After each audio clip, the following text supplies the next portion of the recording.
Wow, let's just take a moment and pray for Ben and his wife Sahara as Ben makes this transition to partner with us in what God is doing at our local church at Long Creek Baptist.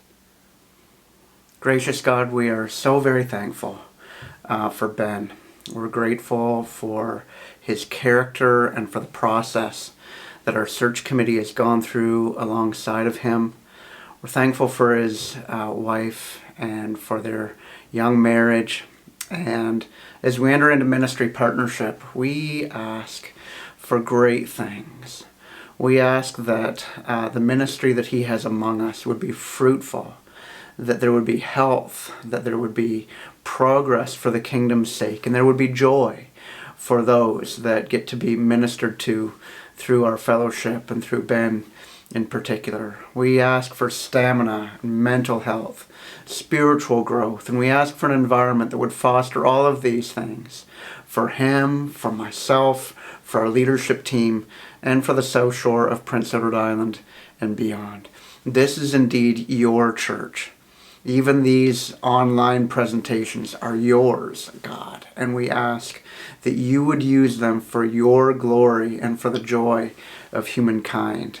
And we'll thank you and we'll give you praise in Jesus' name. Amen.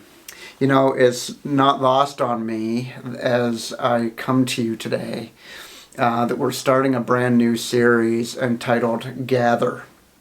Way back in the early 60s. Now that's aging some of us who are going to be familiar with this song. Bob Dylan wrote the lyrics to a song that became an anthem for a snapshot in time. The song was called The Times They Are A-Changin'. Come gather around people wherever you roam and admit that the waters around you have grown. And accept it that soon you'll be drenched to the bone if your time to you is worth saving. And you'd better start swimming or you'll sink like a stone, for the times they are a-changin'. Come writers and critics who prophesize with your pen, and keep your eyes wide, the chance won't come again. And don't speak too soon, for the wheel's still in spin, and there's no telling who that it's naming. For the loser now will be later to win, for the times they are a-changin'. I gotta continue. Come senators, congressmen, please heed the call. Don't stand in the doorway. Don't block up the hall, for he that gets hurt will be he who has stalled. The battle outside ragin' will soon shake your windows and rattle your walls, for the times they are a-changin'. Come mothers and fathers throughout the land, and don't criticize what you don't understand. Your sons and your daughters are beyond your command. Your old road is rapidly aging. Please get out the new one if you can't lend your hand, for the times they are a-changin'. The line that's drawn, the curse it is cast. The slow one now will later be fast. As the present now will later be past. The order is rapidly fading, and the first one now will later be last, for the times they are a-changin'. Well, Dylan wrote that in a season in American history that was incredibly tumultuous. We were looking at the assassination of John F. Kennedy. We were reeling from that. There was a culture of division and chaos around the Vietnam War. There's all sorts of new ideas coming into play. There was again material blessing and prosperity that was coming into play. And some of these words were lifted straight from Jesus the Christ from 2,000 years earlier. The last shall be first, and the first shall be last. But all of these changes create immense conflict and tension, confusion, concern, and anxiety. A few years after Jesus, Paul the Apostle, who had planted a church in a city called Corinth, had moved on to another city called Ephesus to plant a church. And he heard that the times were changing back in Corinth, actually. Now, Corinth was a city that had incredible trade and incredible wealth. Those two things brought incredible diversity and incredible competition when it comes to theology. People had started following particular preachers that they happened to like. People started getting drawn away into practices from other religions that were very appealing to the immediate desires of the heart. Does this sound familiar to you at all? The times, they were a-changing. Fast forward 2,000 years to our day and our age. And the old adage is true that the more things change, the more they stay the same. And we in PEI at least have come through 2 years of a global pandemic and restrictions and non-restrictions and alterations to restrictions. And through all of that, we've been given this glorious opportunity to reconsider what the church looks like, what the future of the church looks like, what's worth holding tightly to in truth, and what's worth holding loosely to. And that's the genesis of this sermon series. This is a brand new series called Gather, and the hope of this series is to look at some historical theology mixed with some practical theology, which is the doctrine that we currently hold to as a local fellowship. This may appeal to you and it may not. And then offer some resources to our local church at least, or to highlight some resources that we have that facilitates the point of the message through each week. There's going to be 6 customs, 6 weeks, that are going to be broken down into the acrostic for the word gather. And so I wanted to start this series by acknowledging a difficult truth for me, and that is that there is a time and a way to leave your church. Now, I believe passionately in the church, and you're going to hear that over the next 6 weeks. I've committed my life to Christ and His church both, and yet the reality is that there is a time and a way to leave your local fellowship, to move to another fellowship, to grow beyond what your local fellowship is providing. Now, taken to extreme, this can really feed to a consumer culture where we bounce from church to church so that we can find a church that quote unquote meets our needs. And because of those extremes, that's why this little introduction is very difficult for me. Even during COVID, there have been people who have left our local fellowship and others who have come to our local fellowship, and we're not exactly sure yet what the reasoning is and whether it's justifiable. And these are valid concerns for pastors and elders and leaders of churches that see people come and go, and the temptation to consider ourselves better because people come to us, or on the flip side, to consider ourselves deficient if people move beyond us, or even worse, to judge those who have moved to another fellowship. The reality is that churches tend to go through seasons of bias. We can lean towards evangelism and outreach for new believers to the detriment of disciple making and continuing growth and maturity for those who are already experienced and seasoned followers of Christ. Or we can appeal to those folks, saying the calling of the church is to make disciples, not simply make converts. And to that we sometimes lean away from the evangelization and the evangelical calling that we as a local church must carry.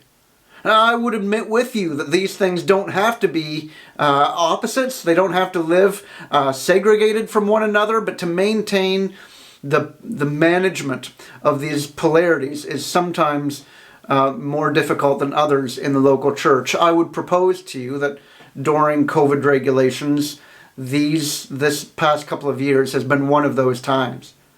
Where across the line, across the board, there's been political aspirations and agendas. There's been interpretations of Scripture, and there's been very strong convictions mixed with a society that says that we are called on to put forward our opinion, and we must be heard. We must speak truth, our truth, as we see it. And so it seems appropriate that on this week, as we welcome yet a new staff person into the model of ministry at Long Creek, we also revisit and analyze from a holistic perspective why we do what we do. And so the G for gather is to grow. We gather together in order to grow together. Now, Paul, when he was in Ephesus and was writing his letter to the Corinthian church, he had all kinds of points that needed to be addressed. There were all kinds of practices that were happening within the local fellowship around food and around sex, around practices that were not consistent with what he had taught them in the year and a half that he ministered to them in his second missionary journey. But one of the chunks of 1 Corinthians speaks specifically about the gathering and about the fellowship. And I want to read some of that to you now. In 1 Corinthians chapter 12, we're going to read verses 7 through 21. Now to each one the manifestation of the Spirit is given for the common good. To one there is given through the Spirit the message of wisdom, to another the message of knowledge by means of the same Spirit. To another faith by the same Spirit, and to another gifts of healings by the one Spirit, to another miraculous powers, to another prophecy, to another distinguishing spirits, to another speaking in different kinds of tongues, and to still another the interpretation of tongues. All these are the work of the one and the same Spirit, and he gives them to each one just as he determines. The body, Paul continues, is a unit, though it is made up of many parts, and though all its parts are many, they form one body. So it is with Christ. For we were all baptized by one Spirit into one body, whether Jews or Greeks, slave or free, and we were all given the one Spirit to drink. Now the body is not made up of one part, but of many. If the foot should say, because I'm not a hand, I don't belong to the body, it would not for that reason cease to be part of the body. And if the ear should say, because I'm not an eye, I do not belong to the body, it would not for that reason cease to be part of the body. If the whole body were an eye, where would the sense of hearing be? If the whole body were an ear, where would the sense of smell be? But in fact, God has arranged the parts in the body, every one of them, just as he wanted them to be. If they were all one part, where would the body be? As it is, there are many parts, but one body. The eye cannot say to the hand, I don't need you. And the head cannot say to the feet, I don't need you. On the contrary, we'll end with this in verse 22. Those parts of the body that seem to be weaker are indispensable. In verse 23, the parts that we think are less honorable, we treat with special honor. I want to talk to you today about growing together. We gather together so that we can grow together. Now, I already can assume what some of you are thinking. I can grow without gathering together. I'm an introvert. I'm shy. I don't like crowds. I don't like gatherings. Does that disqualify me? And already we can start to get defensive. Paul here is writing to the early church about a dynamic, a Greek word called koinonia. Koinonia is a doctrine that talks more deeply than simple fellowship. In fact, there isn't really an English word that encompasses the dynamic of koinonia, but koinonia is referring to the intimate integration of believers with one another and with God himself. This builds on the good news of the gospel, which Jesus said could be boiled down into the fact that he has come to give us life and to have it more abundantly through his life, death, and resurrection. And the law is all summed up in the gospel, which is love the Lord your God with all your heart, soul, mind, and strength, and love your neighbor as yourself. Jesus and Paul, the New Testament writers, and the history of the Old Testament covenant all pull people together in community for many reasons. But the topic of the hour today is so that we can grow together. Now, I'd like to focus on 3 areas of growth, if you'll permit me, for the next few moments, that Paul speaks of here in 1 Corinthians 12. The first one is a growth in intimacy and healing capacity. Intimacy and healing capacity. Paul writes here about the integration of one another. And what he's essentially saying is that we will be known by our love, which he refers to later on in his epistles as well. Jesus also says that you will be known by your love for one another. Instead of being known by your random good deeds that don't require much of you, instead of being known by your appearance or your wealth, instead of being known by all those things that our culture says we'll be known for, we will truly, as Christ followers, be known by our love. Well, I don't know about you, but love tends to be communal. Jesus does not qualify it by saying you will be known by how well you love one another. And there's never a division between loving God and loving horizontally, loving the members of your community, loving your enemies, loving those who are in intimate family bonds with you. All of these things are integrated into our capacity to love one another. As we gather together, we grow in our capacity to be intimate with one another. Now, here on Prince Edward Island, there's a cultural norm and a cultural reality that existed more before COVID regulations than now, but I suspect it will bounce back, and that is that people would travel to Western Canada to work in the industry of the oil patch, we call it. They would travel out for weeks at a time and then come back. There's also, in the farming community in industry, shift workers that will work for days at a time, then nights at a time, and then they'll have days off where they get to catch up on their errands and catch up on their sleep and all those types of things. In common between these two dynamics is the added challenge of maintaining intimacy with family and friends. Maintaining intimacy and trust in marriage, maintaining intimacy and trust with same-sex or close friends that matter in our day-to-day functioning. Why? Because the rhythm of being together gets broken for the need to feed family or because of our preferred work or whatever the case might be. It's no different within the church. As we gather with one another, as we become part of one another's space and we make eye contact with one another, our ability to be intimate with other Christ followers grows. Sociologists tell us over and over again that we become like those that we spend time with. Many of us spend more time with our colleagues at work, our colleagues online, or our social media influencers than we do with Christ followers. And that's why there's such intensity around the public gathering of the church being shut down. Now, it's one thing when, because of submission to the laws of the land, the church stops gathering on Sunday morning. It's quite another when we neglect the fellowship. When we stop gathering because of matters of our own will, well, we're angry at somebody, or we don't like this person, or we're frustrated at the music, or those types of things. Adding to that, to solve that, is actually leaning in to the conflict, leaning into the struggle, and figuring out how to reason with one another. This is what Paul was telling the early church. By us gathering together and acknowledging the value of one another, we grow in our intimacy, and we also grow in our healing capacity. As we grow in intimacy, our ability to heal from past hurts grows as well.